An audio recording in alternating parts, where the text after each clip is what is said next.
मासिक धर्म के दौरान कौन से कार्य नहीं करने चाहिए। दोस्तों, एक बार माता लक्ष्मी और भगवान विष्णु क्षीर सागर में शेषनाग की शैया पर विश्राम कर रहे होते हैं। तभी देवी लक्ष्मी भगवान विष्णु से पूछती है, हे प्रभु, आज मेरे मन में एक शंका उत्पन्न हो रही है, केवल आप ही मेरी इस शंका का समाधान कर सकते हैं।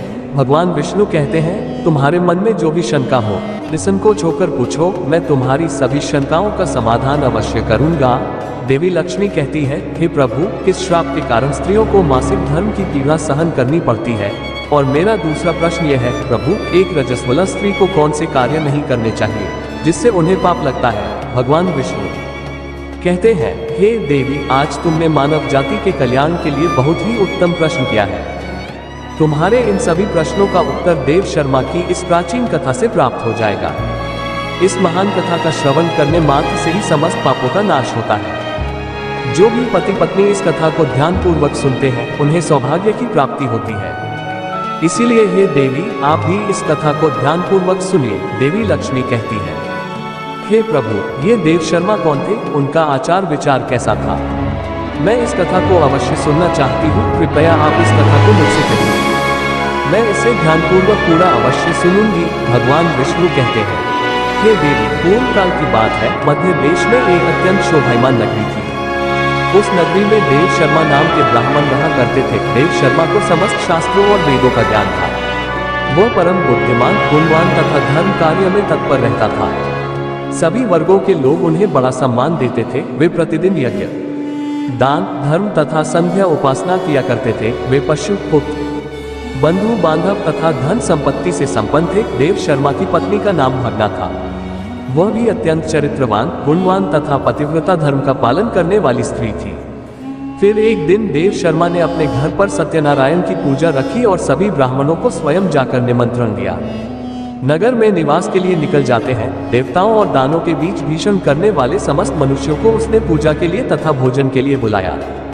फिर पूजा के दिन समस्त ब्राह्मण उसके घर पर पधारे। देव शर्मा ने सभी ब्राह्मणों का विधिपूर्वक पूजन किया और उनका आदर सत्कार किया। फिर उसने सभी ब्राह्मणों को घर के अंदर बुलाया और सुंदर आसन देकर उन्हें बिठाकर मिष्टान भोजन कराया। ब्राह्मणों को भोजन कराने के बाद उसने भगवान का स्मरण करते हुए सभी को वस्त्र आदि का दान करके विदा किया। वे सभी ब्राह्मण देव शर्मा को आशीर्वाद देकर वहां से चले गए।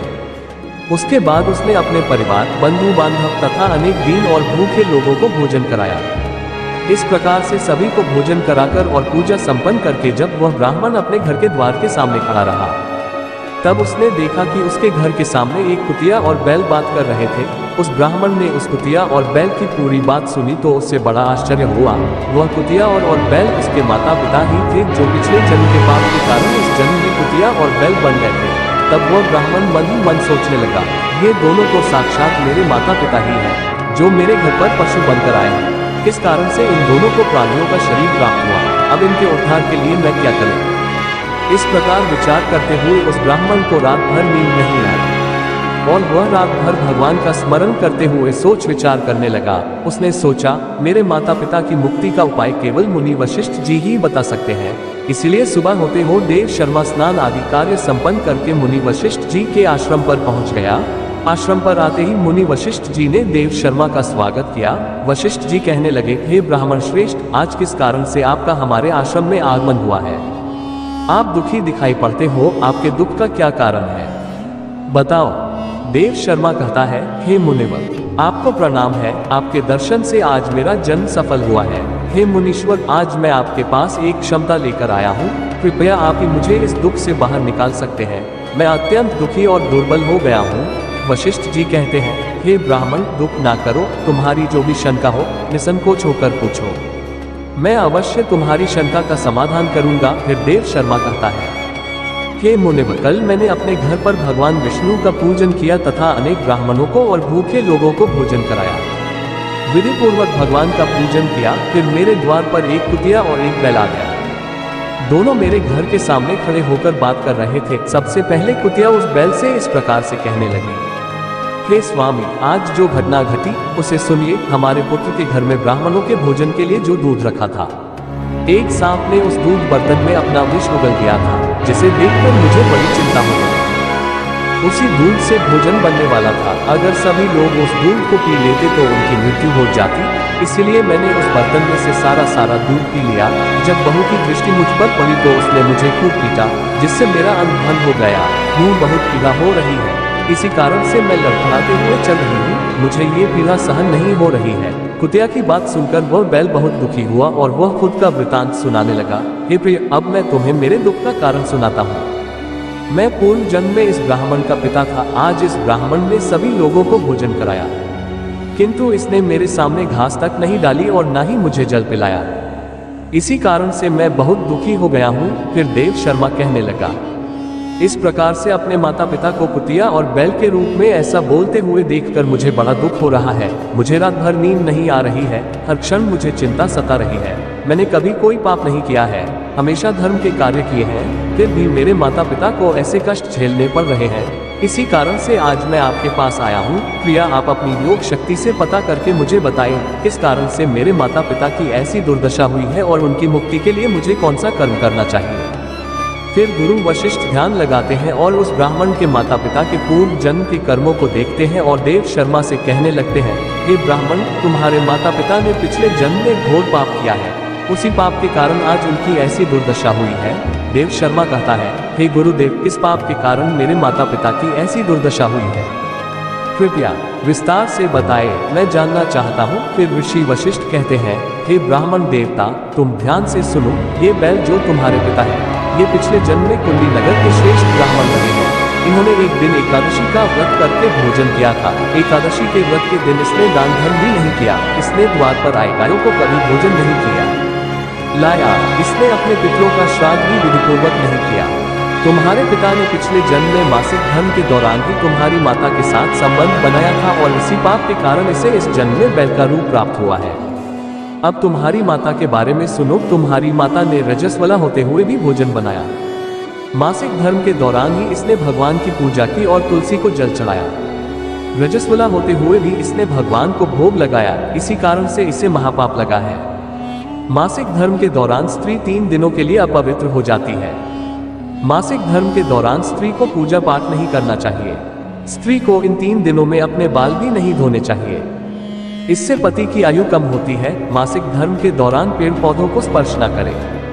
रजस्वला स्त्री के साथ संबंध भी नहीं बनाना चाहिए। जो पुरुष रजस्वला के साथ संबंध बनाता है उसे ब्रह्म हत्या का पाप लगता है। जो रजस्वला के वस्त्रों को स्पर्श करता है उसे भी पाप लगता है। रजस्वला स्त्री के शरीर में 3 दिनों तक ब्रह्म हत्या का पाप निवास करता है और चौथे दिन ही वह स्नान करके पवित्र हो जाती है।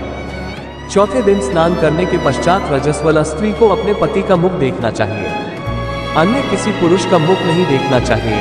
यदि पति समीप ना हो तो सूर्यदेव के दर्शन करने चाहिए। गुरु वशिष्ठ कहते हैं, हे ब्राह्मण, इसी पाप के कारण तुम्हारे पिता को बैल और तुम्हारी माता को कुतिया का जन्म प्राप्त हुआ है। देव शर्मा कहता है, हे मुनीश्वर, अब आप मुझे मेरे माता पिता की मुक्ति के लिए उपाय बताएं। वशिष्ठ जी कहते हैं, हे ब्राह्मण, तुम किसी भी अमावस्या के दिन अपने माता पिता की मुक्ति के लिए श्राद्ध तथा तर्पण करो और दान धर्म करो। गाय की सेवा करो और गौ माता को मिष्ठान खिलाओ और अपने माता पिता की मुक्ति के लिए भगवान से प्रार्थना करो। फिर ब्राह्मण वही करता है और फिर उसके माता पिता को समस्त पापों से मुक्ति मिलती है। भगवान विष्णु माता लक्ष्मी से कहते हैं, हे देवी, मैंने तुम्हें रजस्वला स्त्री को कौन से कार्य नहीं करने चाहिए इस विषय में बता दिया है। अब मैं तुम्हें बताता हूँ किस कारण से स्त्री को मासिक धर्म से गुजरना पड़ता है। सतयुग में एक काल के नाम से प्रसिद्ध दानव हुआ करते थे। दानव होने के कारण उनका स्वभाव उग्र था और वे हमेशा ही युद्ध करने के लिए तत्पर रहते थे। फिर एक दिन सभी दानवासुर के साथ मिलकर स्वर्ग लोक पर चढ़ाई करने लगे। उन असुरों के पास भयंकर शक्तिशाली अस्त्र थे जिसका देवता सामना न कर सके और भागकर ब्रह्मा के पास चले गए। फिर ब्रह्मदेव ने उन्हें असुरों को परास्त करने का उपाय बताते हुए कहा, हे इंद्र, तुम इसी क्षण महर्षि दधीचि के पास जाओ। वे उनके शरीर की हड्डियों से तुम्हें अस्त्र शस्त्र प्रदान करेंगे। उन्हीं अस्त्रों का प्रयोग करके तुम वृत्रासुर का वध कर सकोगे।